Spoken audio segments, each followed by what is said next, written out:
기계에 대한 인간의 공포심은 산업혁명이 한창 진행되던 19세기 문학작품에서 등장하기 시작합니다. 이때 나온 작품이 영국의 소설가 마리 셀리가 쓴 프랑켄슈타인 박사입니다. 소설 속 프랑켄슈타인 박사는 여러 재료를 활용해 인간과 닮은, 그렇지만 육체적인 능력이 인간을 뛰어넘는 인조인간을 창조합니다. 프랑켄슈타인 박사가 19세기에 등장한 이유는 당시 한창 진행되던 산업혁명과 연관됩니다. 산업혁명을 거치면서 공장 노동을 통해 기계와 인간은 노동 과정에서 서로 긴밀하게 통합됩니다. 이후 테일러리즘과 포디즘을 거쳐 인간이 기계의 부속물로 전환되는 과정을 겪습니다. 이 과정에서 인간은 기계에게 공포감을 느끼기 시작합니다.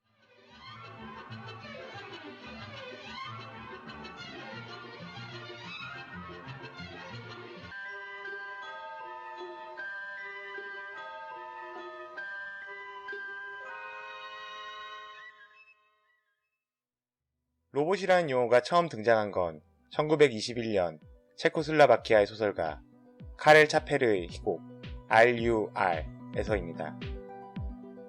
로봇의 어원은 체코어의 노동을 의미하는 단어인 로보타입니다. 이 희곡은 인간 대신 특정한 노동을 수행하기 위해 만들어진 로봇이 창조주 인간을 몰아내고 자신들의 세상을 만든다는 내용입니다. 미래의 불완전한 인류를 인간의 모습을 닮은 로봇이 대체한다는 것으로 로봇에 대한 희망과 불안이 잘 드러난 작품입니다.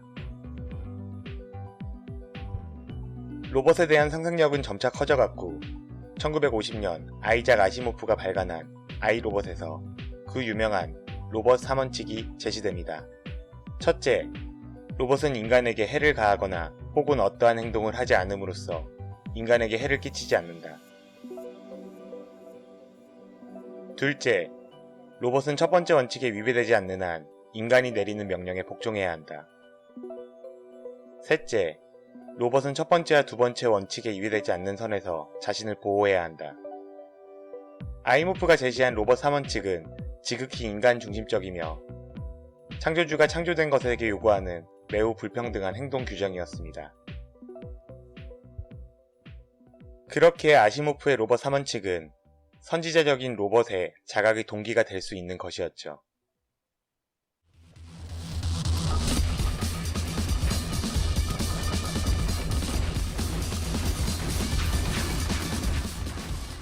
인간은 로봇을 상상하며 희망과 두려움의 간극에서 다양한 서사를 탄생시킵니다. 이는 현대예술의 정점인 영화에서도 많이 활용됩니다. 스탠리 큐브릭 감독의 2001 스페이스 오디세이에서의 할 9000이 인간의 통제를 거부하고 스스로 자율적으로 움직이는 모습이나 매트릭스에서 기계가 자각하여 인류의 부당한 통제에서 벗어나 인간과 전쟁을 벌인다는 서사가 그것이겠습니다.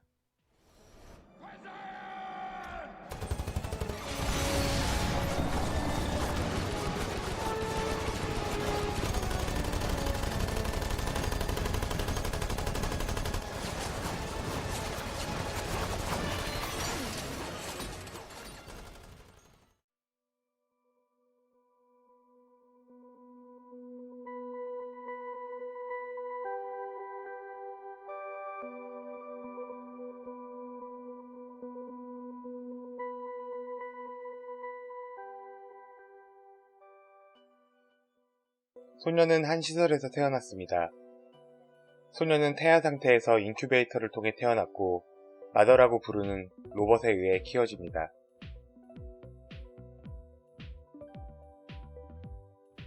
일단 이 설정부터가 재밌습니다. 보통 로봇이나 AI가 나오는 영화들은 디스토피아적 세계의 중심에 인물을 던져놓습니다.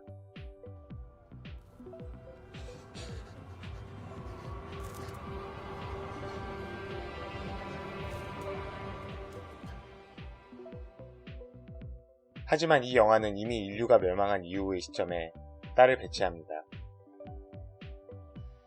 딸은 로봇인 마더에게 다양한 교육을 받습니다. 영화 속에서 구체적으로 표현되는 것은 무용, 즉 예술교육과 벤담의 공리주의를 가르치던 윤리교육입니다. 하나는 인간의 창의성을, 다른 하나는 인간의 윤리관을 교육하는 것이었죠. 어느 날 소녀가 있는 시설로 총상을 입은 여자가 찾아옵니다. 실제 인간을 처음 본 소녀는 처음에 경계하지만 외부 세계에 대한 동경으로 그녀를 시설로 들이게 됩니다.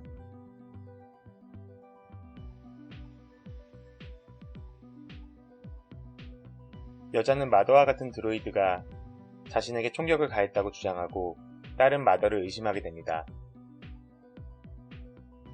시설 밖 광산에 다른 사람들이 있다며 그들과 함께 살자고 딸에게 제안하는 여자. 딸은 더 이상 마더를 믿지 못하기에 그녀를 따라가게 됩니다.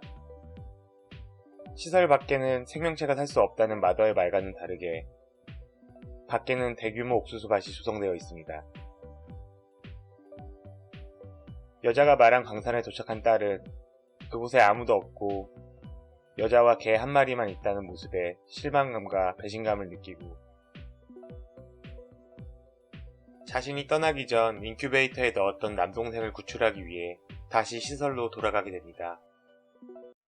다시 돌아온 시설에서 소녀는 충격적인 진실과 마주하게 됩니다. 전염병으로 모든 인간을 멸종시킨 건 모두 마더가 한 일이라는 사실 말이죠.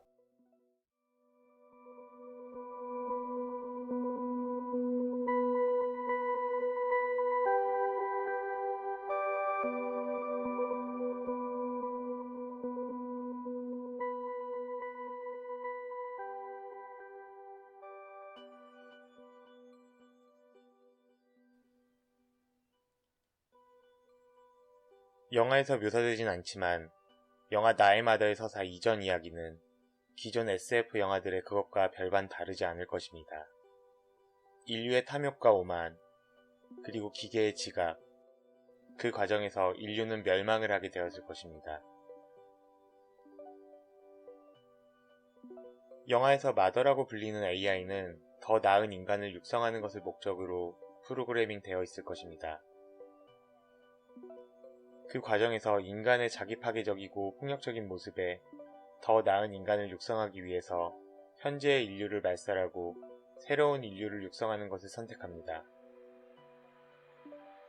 마더는 태아를 배양하고 예술과 윤리 등 고등교육을 시키며 멸망한 인류와 비교되는 신인류의 탄생을 기대하고 있었을 것입니다. 하지만 마더의 기준에 맞는 신인류는 인류 멸종 후 13,867일, 약 38년이라는 시간이 지나도록 나오지 않고 있었습니다. 마더는 주기적으로 소녀를 테스트했습니다. 테스트를 통해 소녀가 마더가 생각하는 신인류의 기준에 맞는지 확인하고 있었던 것이죠. 이제 마지막 테스트만 통과하면 완성됩니다. 그래서 마더는 시설 밖의 여자를 통해 소녀를 자극합니다.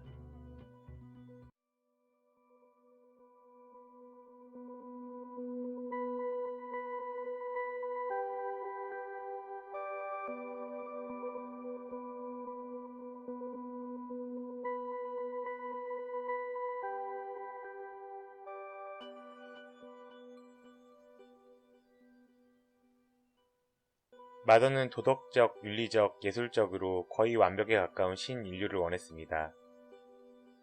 그것을 원한 이유는 마더에게 내재된 명령인 더 나은 인간을 육성하라 때문이겠죠. 마더가 소녀에게 한 마지막 테스트는 모성애로 대변되는 인류애였습니다. 여자를 따라 광산에 갔지만 동생을 구하기 위해 시설로 다시 돌아온 소녀는 마더의 마지막 테스트에 통과한 셈이죠.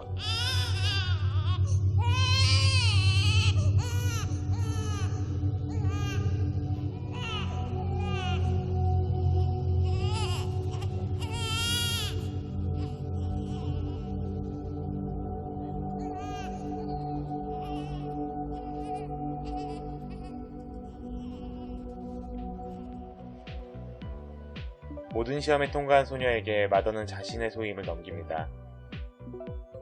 소녀라면 자신이 생각하는 기준의 신인류를 육성해 나갈 수 있을 것이라는 믿음 때문이죠. 소녀가 밖에서 봤던 대규모 옥수수 농장도 시험에 통과할 가능성이 높은 소녀와 신인류를 위해 마더가 마련해둔 것이었죠. 소녀에 의해 탄생할 신인류는 계속해서 마더의 기준에 맞을 것인지 영화 나의 마더는 열린 결말로 끝납니다.